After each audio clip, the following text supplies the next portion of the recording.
నమస్కారం ఘంటారావానికి స్వాగతం. ముందుగా ప్రధానాంశాలు. రాష్ట్రంలో ఐటీ రంగం పూర్తిగా కుదేలు. పెట్టుబడులు ఆకర్షించడంలో వైకాపా సర్కార్ విఫలం.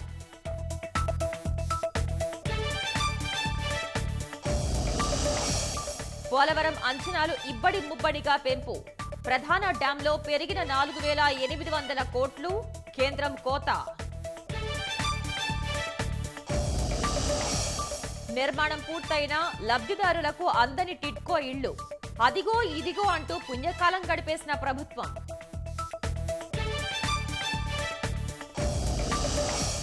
మిగ్జాం తుపాను నుంచి ఇంకా కోలుకోని రైతులు. వరద నీరు తగ్గకపోవడంతో అపరాలకు నష్టం.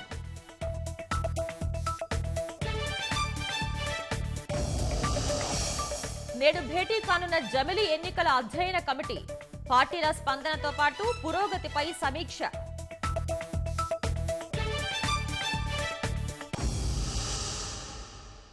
ఏటా జాబ్ క్యాలెండర్ ఇస్తాం. పెద్ద ఎత్తున పరిశ్రమలు తీసుకొచ్చి యువతకు ఉపాధి కల్పిస్తాం. ఇవి ప్రతిపక్షంలో ఉండగా జగన్ ఇచ్చిన హామీలు. అయితే ఉపాధి కల్పనలో ఎంతో కీలకమైన ఐటీ రంగం పెట్టుబడుల్ని ఆకర్షించడంలో రాష్ట్రం వెనకపడిందే.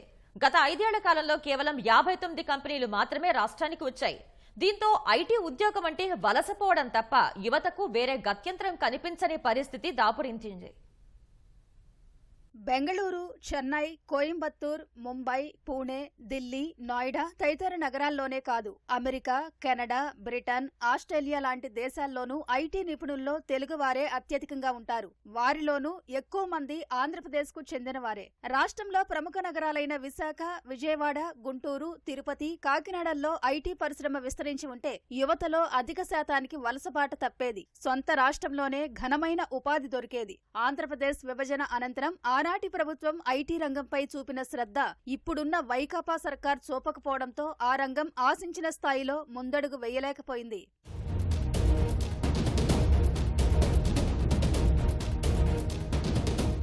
వైకాపా సర్కార్ విద్యుత్ పీపీఏలు, గత ప్రభుత్వ హయాంలో పరిశ్రమలకు కేటాయించిన భూములపై సమీక్ష పేరుతో పారిశ్రామికవేత్తలను వేధింపులకు గురిచేసింది. ఆ ప్రభావం ఐటీ రంగంపైన పడి కంపెనీ ఏర్పాటు చేయడానికి యజమానులు భయపడే పరిస్థితి ఏర్పడింది. దీంతో పలు సంస్థలు తమ నూతన కార్యాలయాల ఏర్పాటు, పెట్టుబడి, విస్తరణ ప్రణాళికల అమలుకు ఏపీని పరిగణలోకి తీసుకోవడం మానేశాయి. అదానీ సంస్థ విశాఖలో 70,000 కోట్ల పెట్టుబడులతో 5 గిగావాట్ల డేటా సెంటర్ ఏర్పాటుకు గత ప్రభుత్వ హయాంలో ఒప్పందం కుదుర్చుకుంది. వైకాపా ప్రభుత్వం అధికారంలోకి వచ్చి రావడంతోనే రాజకీయ వేధింపులకే ప్రాధాన్యమిచ్చింది. దీంతో అదానీ సంస్థ తన పెట్టుబడుల పరిధిని 21,844 కోట్లకు తగ్గించి 300 మెగావాట్ల డేటా సెంటర్ ఏర్పాటుకు పరిమితమైంది.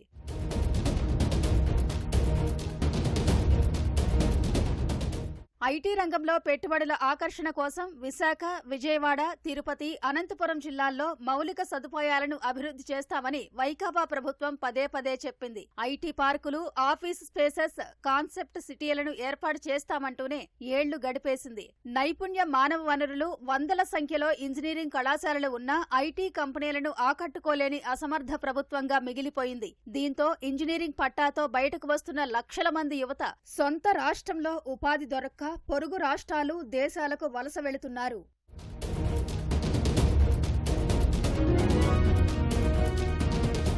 వైకాపా హయాంలో రాష్ట్రం ఐటీ రంగంలో నామమాత్రపు పెట్టుబడులనే ఆకర్షించగలిగింది.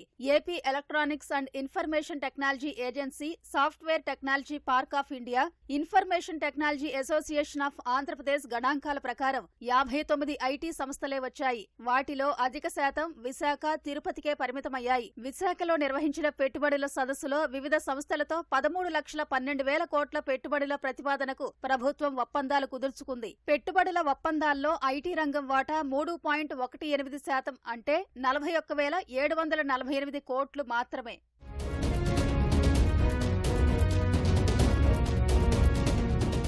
వైకాపా సర్కార్ ఐటీ పరిశ్రమలకు అవసరమైన మౌలిక సదుపాయాలను అభివృద్ధి చేయకపోగా ఉన్న వాటిని నిరుపయోగంగా మార్చేసింది. గత ప్రభుత్వం ఐటీకి ప్రాధాన్యత ఇస్తూ విశాఖలో స్టార్టప్ విలేజ్ ను ప్రారంభించింది. సుమారు 50 స్టార్టప్ కంపెనీలు ప్రత్యక్షంగా, మరో 80 స్టార్టప్లు వర్చువల్ విధానంలో కార్యకలాపాలను ప్రారంభించాయి. ఆ తరువాత దశ యాక్సిలరేటర్ స్థాయి కంపెనీల కోసం సింగపూర్కు చెందిన కంపెనీ కార్యాలయాన్ని ఏర్పాటు చేసేలా సమన్వయం చేసింది. వైకాపా అధికారంలోకి వచ్చిన తర్వాత విశాఖలోని స్టార్టప్ విలేజ్ ను మూసేసి అక్కడి భవనాలను 3 ఏళ్లుగా నిరుపయోగంగా ఉంచింది.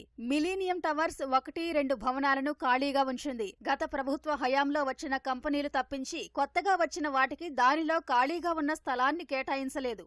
వైజాగ్ లో కట్టిన మిలియన్ టవర్స్ కూడా ఇవాళ దానికి లేకుండా చేయి, వేరే వేరే పర్పస్ లో వాడటం, అక్కడ ఉన్న కంపెనీస్ ని ఖాళీ చేయి. ఇటువంటి ఎన్విరాన్మెంట్ డెఫినెట్లీ ఆ ఇండస్ట్రీలో ఉన్న వాళ్ళకి కాన్ఫిడెన్స్ దెబ్బతీస్తుంది. ఈ రాష్ట్రానికి వెళ్తే మన పరిస్థితి గందరగోళం అయిపోతుంది. మన కంపెనీ ఏ రోజు ఎక్కడ ఎలా ఉంచుతారో తెలియదు. అక్కడ రాజకీయాల్లో ఇటువంటి జగన్మోహన్ రెడ్డి లాంటి వ్యక్తి కనుక ఉంటే అక్కడ మనము బిజినెస్ సక్రమంగా చేయలేము అనే ఒక ఎన్విరాన్మెంట్ క్రియేట్. యువత కనుక గ్రాడ్యుయేషన్ పూర్తి అయి బయటకు వచ్చేసరికి వాళ్ళు ఇంప్రూవ్ చేసుకోవాల్సిన స్కిల్స్ విషయంలో గవర్నమెంట్ సైడ్ నుంచి ఎటువంటి ప్రోత్సాహం గానీ, వీళ్ళ నుంచి ఎటువంటి ప్రయత్నాలు గానీ లేవు. ఆంధ్రప్రదేశ్ లో ఉన్న రిసోర్సెస్ తోనే అక్కడ ఎంప్లాయ్మెంట్ క్రియేట్ చేయగలవు అంటే డౌట్ ఉండే పరిస్థితిని వాళ్ళు క్రియేట్ చేశారు. గతంలో స్కిల్ డెవలప్మెంట్ సెంటర్స్ ద్వారా కొన్ని లక్షల మందికి ట్రైనింగ్ ఇచ్చి వాళ్ళు గ్రాడ్యుయేషన్ అయి బయటకు వచ్చేసరికి, లేదా గ్రాడ్యుయేషన్ అయి బయటకు వచ్చిన 1 year లోపు వాళ్ళు ఏదైనా కంపెనీస్ లో వెళ్ళడానికి సిద్ధంగా వాళ్ళని తయారు చేసేవారు. ఇంక్యుబేషన్ సెంటర్స్ లాంటివి పెట్టి వాళ్ళు ఏదైనా కొత్త ఆలోచనలు ఉంటే వాటిని ముందు తీసుకెళ్ళడానికి సిద్ధంగా ఉంచేవారు. కాబట్టి ఈ ఒక్క పనితో ఐటీ ఎంప్లాయ్మెంట్ మనకు అవకాశాలు పుష్కలంగా ఉన్నాయి. కాబట్టి ఈ ఫీల్డ్ కనుక ఎంకరేజ్ చేసి మనం ఎంప్లాయ్మెంట్ క్రియేట్ చేయగలిగితే ఆంధ్రప్రదేశ్ లో ఇది యావత్ ఆంధ్రప్రదేశ్ కి మంచి జరుగుతుంది.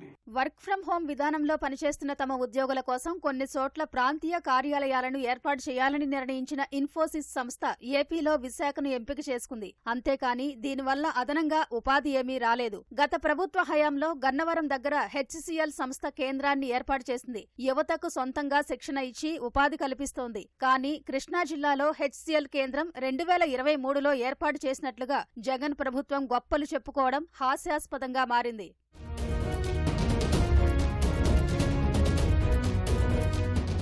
ఐటీ రంగంలో పెట్టుబడులు తీసుకురావడానికి ప్రభుత్వం 3 సలహాదారులను నియమించింది. సాంకేతిక విభాగానికి శ్రీనాథ్ దేవిరెడ్డి, విద్యాసాగర్ రెడ్డి, పాలసీ, ఇన్వెస్ట్మెంట్ కు రాజశేఖర్ రెడ్డికి బాధ్యతలు అప్పగించింది. అయినా ఫలితాలు కనిపించలేదు. ప్రభుత్వ విధానంలో పేర్కొన్న ప్రకారం గత 5 ఏళ్లలో 21 సంస్థలు కేవలం 6,20,00,000 రూపాయలను ప్రోత్సాహకాలుగా పొందాయి. అంటే ఏటా సగటున 1,24,00,000 ప్రోత్సాహకాల కింద చెల్లించినట్లయింది.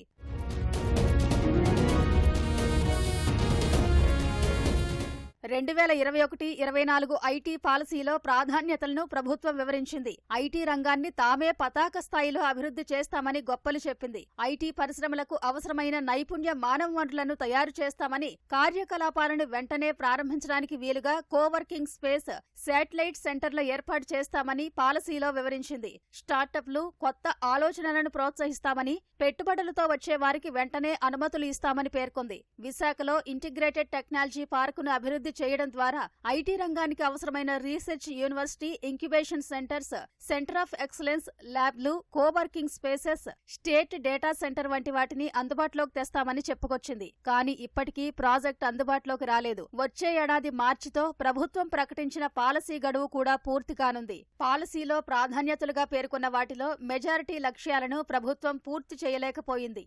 వైకాపా విముక్త ఆంధ్రప్రదేశ్ ప్రధాన అజెండాగా తెలుగుదేశం అధినేత చంద్రబాబు, జనసేనాని పవన్ కళ్యాణ్ ఆదివారం రాత్రి కీలక చర్చలు జరిపారు. ఇరువురు నేతల మధ్య జరిగిన అంతర్గత భేటీలో 4 ప్రధాన అంశాలపై చర్చ జరిగినట్లు సమాచారం.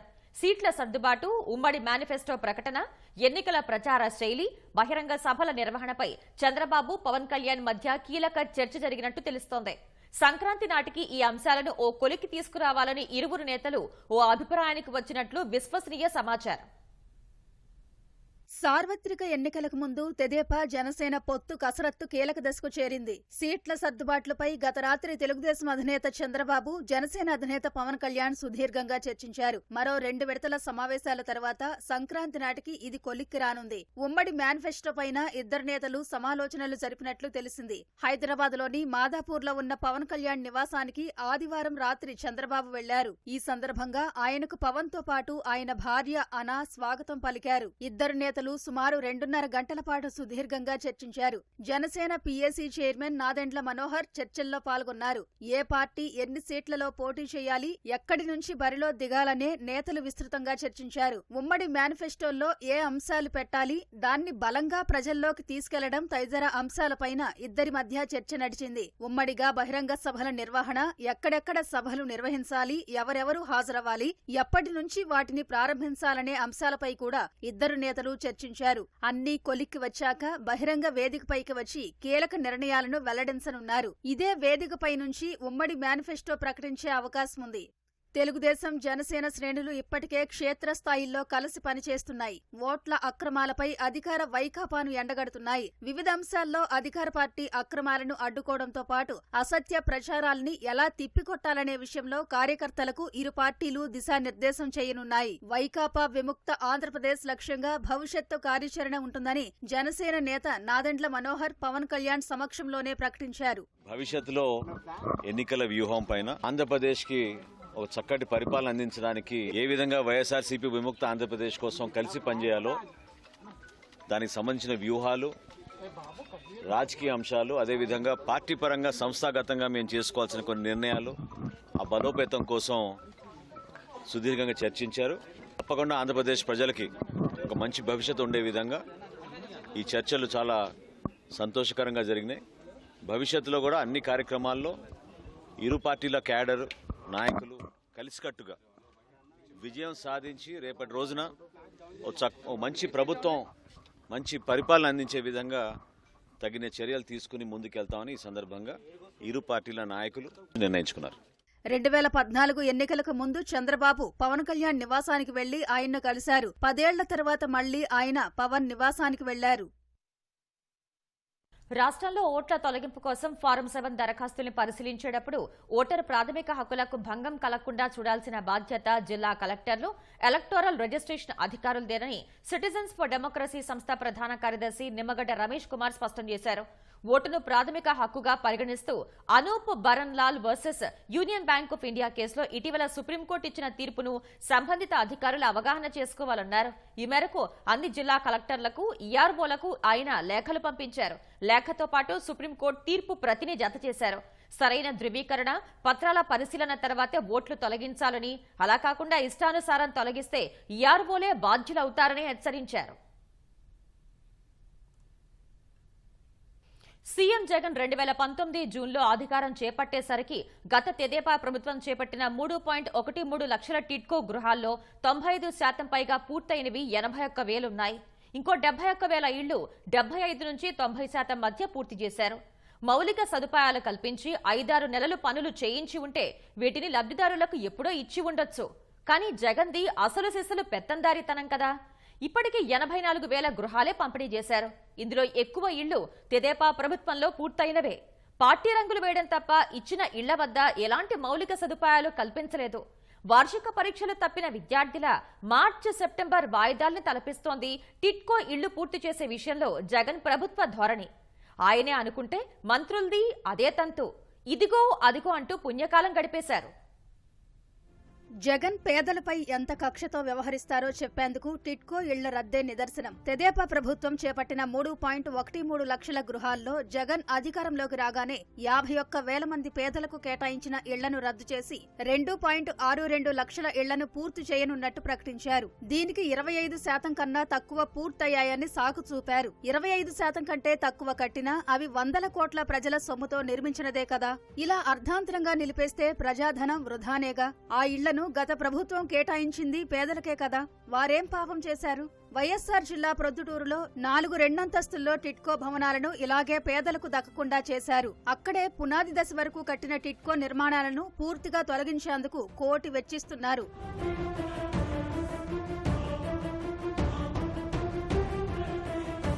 చెప్పిన 2.62 లక్షల ఇళ్ల నిర్మాణాన్నైనా వేగంగా పూర్తి చేస్తున్నారా అంటే అదీ లేదు. సమీక్ష నిర్వహించినప్పుడల్లా త్వరితగతిన పూర్తి చేయాలని జగన్ మాటలు చెప్పడమే తప్ప సకాలంలో పూర్తి చేసి అప్పగించే ఆలోచన ఆయనకు ఏ కోశానా లేనట్టుంది. జగన్ అధికారంలోకి వచ్చినప్పటి నుంచి ఇప్పటికీ వీటిలో 60,000 గృహాల ఇళ్ల నిర్మాణం కనీసం అడుగు కూడా పడలేదు. వైకాపా ప్రభుత్వం మొదట్లో ఇళ్ల నిర్మాణాన్ని తీవ్ర జాప్యం చేయడంతో పాత ధరలకే ఈ ఇళ్లను కట్టలేమని 2 ప్రధాన గుత్తేదారు సంస్థలు తేల్చి చెప్పాయి. చాలా చోట్ల టిడ్కో గృహాల పనుల్ని నిలిపివేశాయి.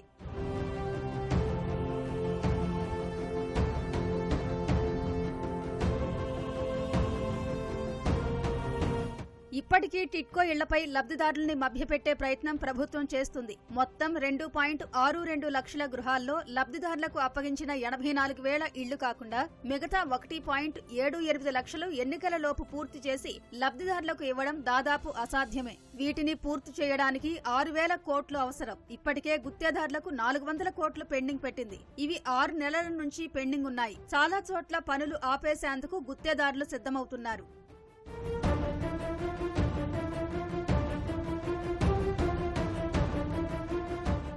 జగన్ నిర్వాకంతో ప్రభుత్వ క్రెడిబిలిటీ దెబ్బతిని బ్యాంకులు రుణాలిచ్చేందుకు వెనకడుగు వేస్తున్నాయి. వైకాపా ప్రభుత్వం అధికారం చేపట్టాక టిడ్కో ఇళ్లపై 9,000 కోట్లు ఖర్చు చేస్తే అందులో 6,000 కోట్లు లబ్ధిదారుల పేరు మీద బ్యాంకుల నుంచి రుణంగా తెచ్చుకున్నది ఆర్థిక సంస్థలు అప్పుగా మంజూరు చేసినదే. 4.5 ఏళ్లలో బడ్జెట్ నుంచి ఖర్చు పెట్టింది 1,500 కోట్లు కూడా లేనట్లు తెలుస్తోంది. దీన్ని బట్టే టిడ్కో ఇళ్లపై జగన్ ఎంత చిత్తశుద్ధిని ప్రదర్శిస్తున్నారో ఇట్టే తెలిసిపోతుంది. ఏటా బడ్జెట్లో కేటాయించే అరకొర నిధుల్ని సక్రమంగా విడుదల చేయడం లేదు. ప్రభుత్వం గ్యారంటీ ఇచ్చినా అప్పు ఇచ్చేందుకు ఆర్థిక సంస్థలేవీ పెద్దగా ఆసక్తి కనబరచలేదు. ఫలితంగా ఇళ్ల నిర్మాణం తీవ్ర జాప్యమైంది. ఇప్పటికే రుణాలిచ్చిన బ్యాంకులకు నమ్మకం సడలిపోయింది. బ్యాంకులకు నిర్దేశించిన గడువులోగా లబ్ధిదారులకు ఇళ్లు అప్పగించలేదు. దీంతో వాటి నుంచి లబ్ధిదారుల పేరు మీద తెచ్చుకున్న రుణం మారటోరియం గడువు తీరి వారి బ్యాంకు ఖాతాలు నిరర్ధక ఆస్తులుగా మారుతున్నాయి. ఇప్పటికే 5,000 మంది ఖాతాలు ఎన్పీఏలు మారినట్టు తెలుస్తోంది. డిసెంబర్ నెలాఖరికి ఆ సంఖ్య మరింత పెరగనుంది. ఇళ్లు ఇవ్వకుండా ప్రభుత్వం పేదల్ని ముంచేస్తుంది. సొంతింటి గడప తొక్కక ముందే నెల నెలా వాయిదాలు కట్టాల్సి వస్తుందని లబ్ధిదారులు తలలు పట్టుకుంటున్నారు. అంటే 1,00,000 కట్టించుకున్నారు. ముందు ప్రభుత్వం వాళ్ళు అంత అక్కర్లేదు, మేము 50,000కి ఇస్తామని చెప్పారండి. మీటింగ్లో ఎమ్మెల్యే గారు వచ్చినప్పుడు చెప్పారు. కొంతమంది 50,000 కట్టారు, వాళ్ళకి ఇల్లులు ఇచ్చేశారు. మేము 1,00,000 కట్టిన వాళ్ళు మీకు 50,000 తిరిగి బ్యాంక్ లోన్లో జమ చేసేస్తామమ్మా, 2-3 నెలల్లో పడిపోతాయని చెప్పారండి. ఇంతవరకు మరి 50,000 పడలేదు. మమ్మల్ని ఏమో ఒక్కొక్కరిని 60,000 70,000 కట్టమని బ్యాంకులు ప్రెజర్ చేస్తున్నాయండి. కానీ 2 సంవత్సరాలు అయింది, లోన్ కూడా ఇచ్చారు. అయినా మాకు ఇప్పటికి బ్లాక్ మాత్రం హ్యాండ్ ఓవర్ చేయలేదు. మేము C5లోనూ రెంట్ కొంటున్నాం సార్.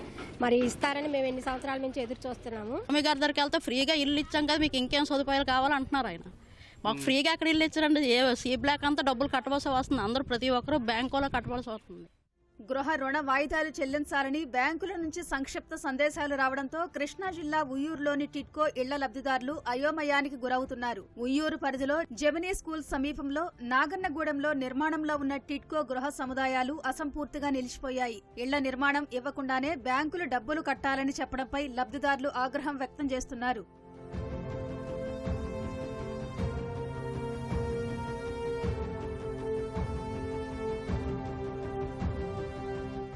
నెల్లూరు నగరంలోని వెంకటేశ్వరపురంలో టిడ్కో ఇళ్ల నిర్మాణాలు 4.5 ఏళ్ల కిందట పూర్తి చేశారు. తెదేపా ప్రభుత్వంలో బహుళ అంతస్తుల సముదాయం అందంగా ముస్తాబు చేసి గృహ ప్రవేశాలు చేశారు. లబ్ధిదారులకు కేటాయించారు. వైకాపా ప్రభుత్వం రాగానే తాళాలు తీసుకుని బయటకు పంపించారు. 4 ఏళ్ల తరువాత బూత్ బంగ్లాగా మారిన ఇళ్ల సముదాయాన్ని లబ్ధిదారులకు కేటాయించారు. మౌలిక సదుపాయాలు లేక పేదలు దుర్భరమైన జీవనం గడుపుతున్నారు. కొళాయిలో సరిగా రాలే, కాలువల నీళ్ళంతా గల్జి నీళ్ళంతా వచ్చేస్తున్నది. ఎవరు వస్తుంటారు, ఎవరు రాలే. కోట్ల కంటే పరిగిస్తారు. ఇబ్బంది పడుతున్నాం సార్. పోసుకునే నీళ్ళు చాలా ఇబ్బంది. ఇప్పుడుకి డ్రైనేజ్ ప్రాబ్లం ఈడెక్కువ ఉంది. నీళ్లు రావటం లేదు, సరిగా నీళ్లు రావటం లేదు. ట్యాంకర్లు వస్తే నీళ్లు మంచి నీళ్లు, లేకపోతే ఒక బోరు కూడా లేదు. డ్రైనేజ్ నీళ్లు పోదానికి బాగా నీటుగా చేయాలి, పంపు వేయాలి. వానాకాలం వస్తే నీళ్లు ఆడ ఆగిపోతున్నాయి. మా లాంటి ముసలోళ్ళు ట్యాంకర్ చేసినా ఏడ తీసుకుపోతాం పైకి. పిలిచేవాళ్ళు ఎక్కువ, బంగాకలు తాగేవాళ్ళు, మందు తాగేసేవాళ్ళు.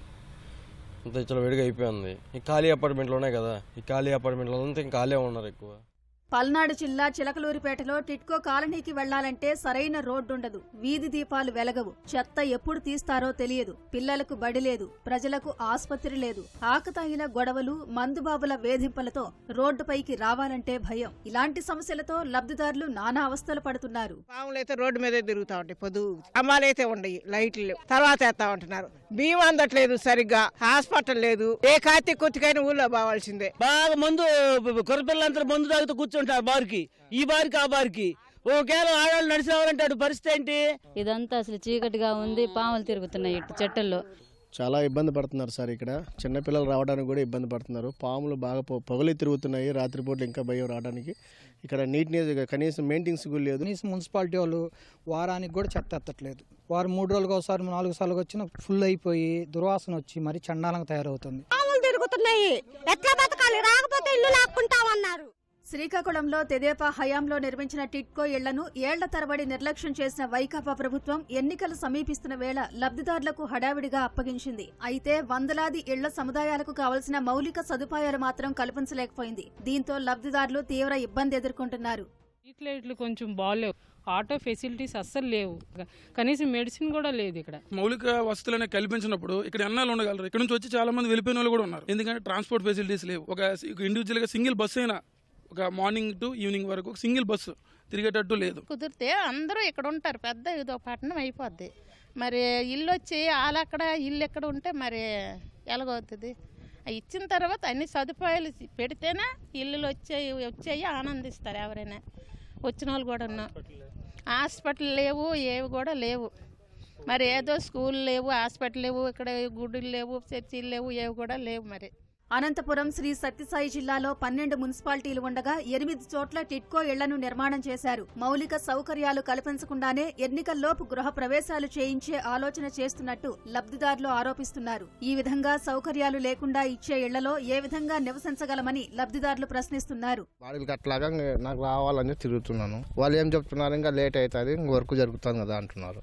నీళ్ళది కరెంట్ అయితే సార్, రోడ్లది టీడీపీ ఉన్నప్పుడు రెడీ అవుతున్నాయి సార్, ఇవి చేస్తూనే ఉన్నారు. తెలుగుదేశం గవర్నమెంట్లో కట్టినాము, ఇంతవరకు రాలే.